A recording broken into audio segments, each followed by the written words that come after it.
Hello everyone, let us continue our discussion on anionic initiators. In the previous video, we were discussing about the initiators that act via electron transfer, and there I talked about the involvement of free alkali metals in this kind of initiation process.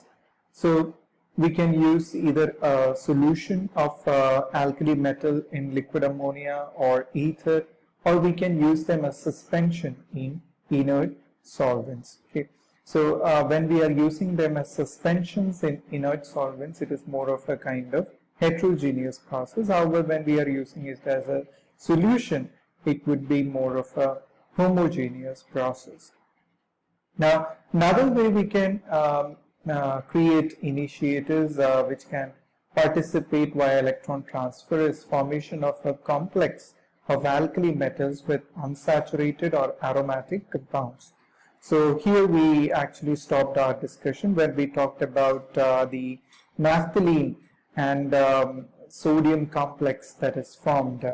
So it is sodium naphthalene sodium complex that is formed is actually acting as a initiators via electron transfer. So here how it is formed is that when you react sodium with the naphthalene, you have a single electron transfer happening, leading to the generation of a radical anion. Okay, and this particular radical anion then participate as a initiator. So here you can see that I have drawn one particular resonance structure. I have replaced this circle with a double bond here. I have not touched the second ring. So here when the sodium donates an electron, you have a homolytic cleavage of the double bond leading to a radical generated here, and the radical generated here combines with the single electron transferred from the sodium atom to form a anion here. Then you can have the resonance structure by movement of this double bond here, and you have a radical generated in the process here. Then we have the movement of double bond here, radical generated here. Then you have again a kind of another structure, a resonance hybrid of that would be this particular structure, in which you are not showing anything, this circle with a radical as well as an anion. So this is basically the radical anion that is formed via by formation of a complex with this particular aromatic compound. So here there is another example where this molecule is stilbene. So when sodium forms a complex with stilbene, here again you have a single electron transfer happening, leading to the generation of a radical anion. Now, these radical anion can actually participate in the propagating step by reacting with the monomer and thereby getting neutralized back to its original state, and in the process generate activated chain which can further participate in the polymerization process. Another kind of alkali metal complex that is formed is with non-ionizable carbonyl compounds, such as in this case it is benzophenone. So when it reacts, it leads to a generation of radical anion. So these radical anion actually exist as a kind of in equilibrium with the dimer state. Okay, so here we have not only the radical anion, but we have a dimer species that is formed as a result of combination of the radical that is formed at this carbon, and thereby you have an equilibrium where you have a dianion stage as well as a radical anion stage, with both of which can act as initiators for the anionic polymerization. So these are the basic initiators that are used for anionic polymerization. You will find all these details mentioned in the book written by Malcolm P. Stevens. Also in Manas Chand you will find some of the description on the initiators. So please go through it, and if you have any queries, please do discuss with me in the live session. Now, moving on further, we come to the mechanism of the initiation step. So in the starting I told you how the nucleophile attack the monomer and thereby form the initiator monomer complex. But there is a slight change in mechanism that happens for the ionic initiators as well as for electron transfer initiators. So what is the difference? Like, what is the difference in the mechanism? So like in the when we discussed about the cationic polymerization, here also we can have an intimate ion pair as well as a solvated ionic species. Okay, so this kind of thing exists in ionic polymerization.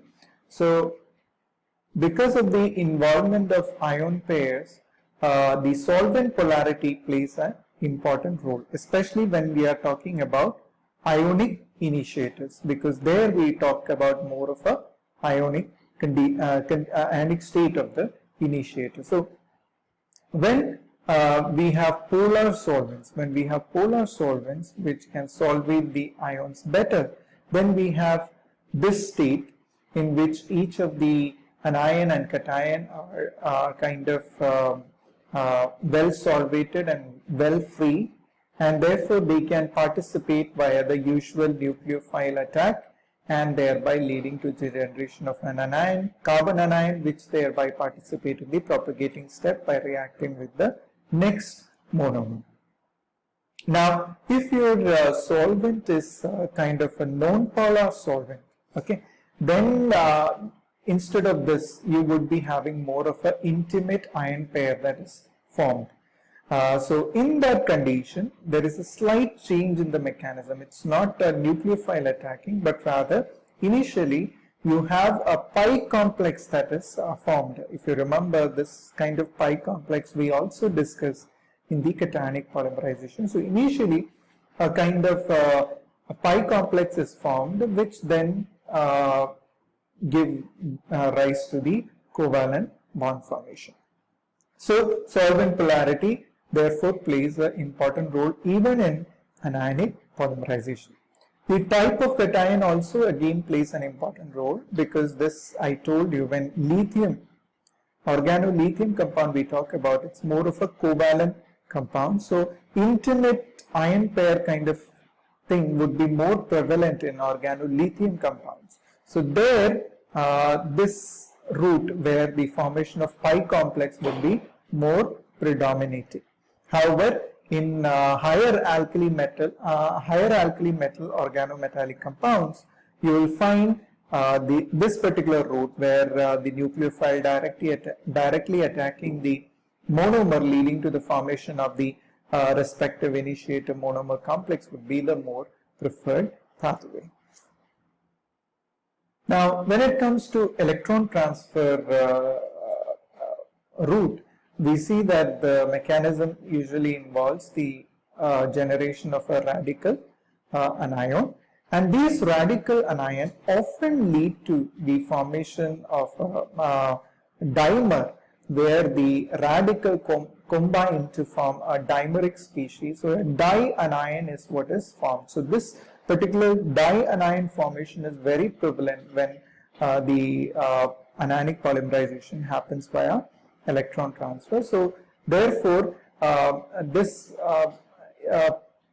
particular initiator monomer complex can participate in the propagation step from both the ends, and therefore you can have the polymerization happening at both the ends of the dianion that is formed in the electron transfer. So electron transfer, an important change that is happening, instead of generating the radical anion, these radical anion couple, a coupling happens leading to the formation of a radical coupling happen leading to the formation of a dianion, and this is an important thing that you should remember when the initiation happens via electron transfer. Now, like in the case of chain transfer, cationic polymerization, here also we have chain transfer step. So here in this case, you can see what is happening is this particular propagating chain anion actually abstract a proton from this monomer, leading to the formation of this anionic monomer, which in turn can participate in the propagation step. So thereby leading to a polymer in which you have the end comprising of an unsaturated end. And if you have methyl acrylate based polymer, these kind of species usually participate in a kind of backbiting chain transfer step, leading to a formation of a cyclic moiety. So this is another way by which chain transfer happens. So here you have to note down an important point here, that the chain transfer that is happening, the number of chain transfer that is happening is very few and they are very rare. Okay, and that is an advantage of a anionic polymerization, and therefore this anionic polymerization is very useful for making low dispersity polymers, where you have very good polymers of long chain and uniform molecular weight generated. So that is a very advantage of the anionic polymerization. Coming to the termination step, basically a growing chain anion can usually be terminated with certain molecules like water, oxygen, carbon dioxide. So when it reacts with water, it abstracts the proton and therefore get stabilized, and if it reacts with oxygen, it generates a peroxide ion. If it reacts with carbon dioxide, it generates a carboxylate ion, and these are usually unreactive. So if you add any proton source like alcohol, these get protonated to a neutral species. Apart from that, you can also use ethylene oxide as a chain terminating agent. So when they react, it generate kind of this oxide ion, which can be easily protonated with any alcohol to generate to terminate the growing chain. So these species are basically used to terminate the anionic polymerization. Now, an important thing here you have to notice, there are certain factors that affects the propagation step. So the association of the counterion with the terminal carbon anion could hamper the propagating step. So if you have poorly solvating hydrocarbon solvent, then lithium, particularly lithium, is involved as a counterion. They can form these kind of dimeric species, thereby not allowing this chain to propagate. They kind of block this anion and not allowing them to participate in the propagating step. So if you have some kind of, if you are able to increase the polarity of the solvent, you can see that there is an increase in the rate of the reaction. So if you compare tetrahydrofuran and 1,2-dimethoxyethane, this is more polar, therefore an increased rate of propagation you will find here. Similarly, when you talk about lithium, tetrahydrofuran is very polar, so therefore the rate is very high, and as the polarity decreases from benzene to cyclohexane, again propagating chain rate decreases. So solvent polarity therefore plays an important role in deciding the rate of the propagating step.